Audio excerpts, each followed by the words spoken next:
What if your home, your sanctuary, was a place you could never escape from, a place where the walls held secrets of unimaginable darkness? This is the story of the Holloway family, who moved into an unassuming cottage in the heart of Yorkshire. But what they didn't know was that their dream home carried a sinister legacy. A centuries-old shadow, bound to the land, waiting for new victims. What began as odd occurrences turned into a nightmare of terror that defied reason, and no one who stepped inside would ever be the same. The Holloways were a family of 4. Tim, his wife Laura, their teenage daughter Emma, and 8-year-old Ben. The cottage, with its ivy-covered walls and picturesque surroundings, seemed perfect. The kind of place that felt like it had been plucked straight out of a storybook. But from the very first day, things felt off. The air inside was heavy, the kind that clung to your skin and made your hair stand on end. It started small. Emma's bedroom door would creak open in the middle of the night, even when firmly latched. Ben claimed to hear whispers in the garden, though no one was there.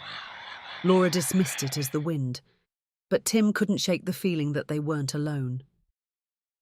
Then there was the smell, a faint, earthy scent, like freshly turned soil, that seemed to linger in the corners of every room. One evening, while unpacking in the cellar, Tim noticed deep scratches in the stone walls, as if made by claws. Nearby, he found a rusted iron chain embedded in the floor.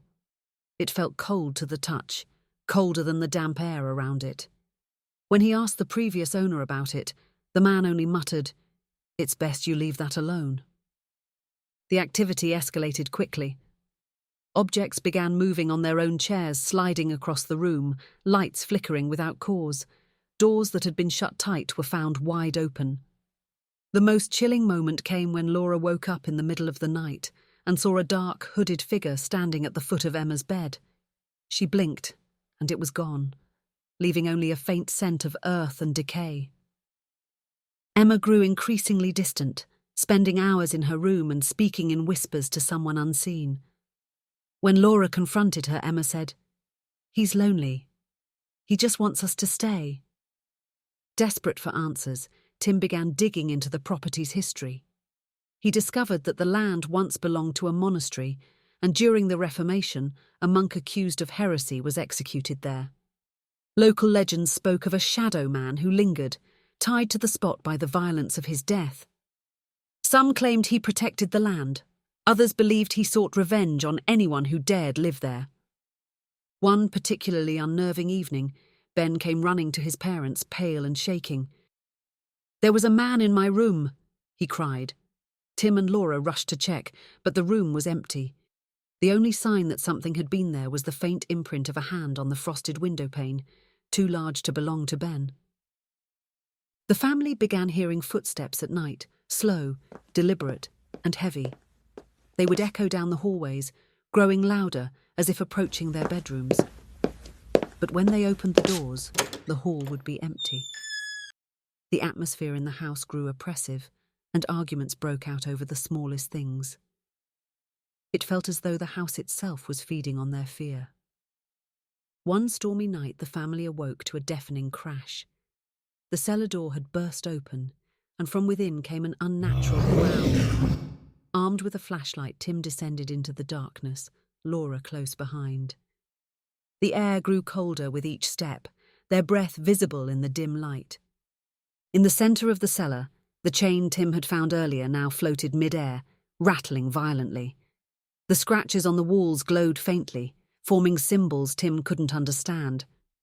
Then, the hooded figure appeared, emerging from the shadows. Its face was obscured, but its presence was suffocating.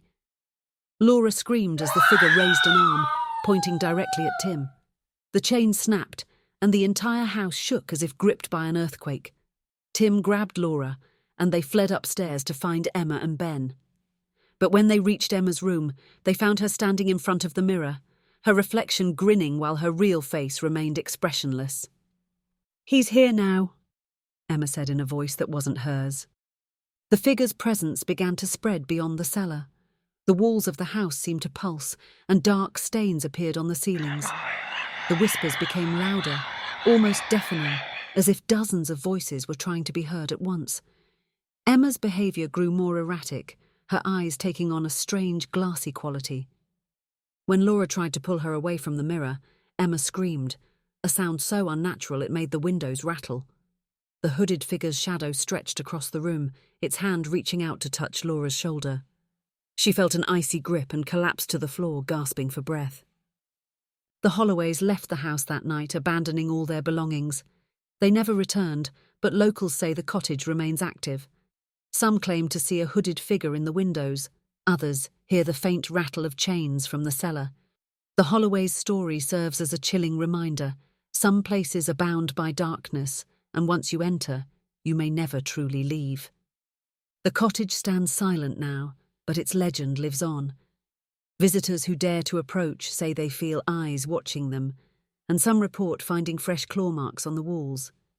Whatever haunts the house is still there, waiting for the next family to step inside.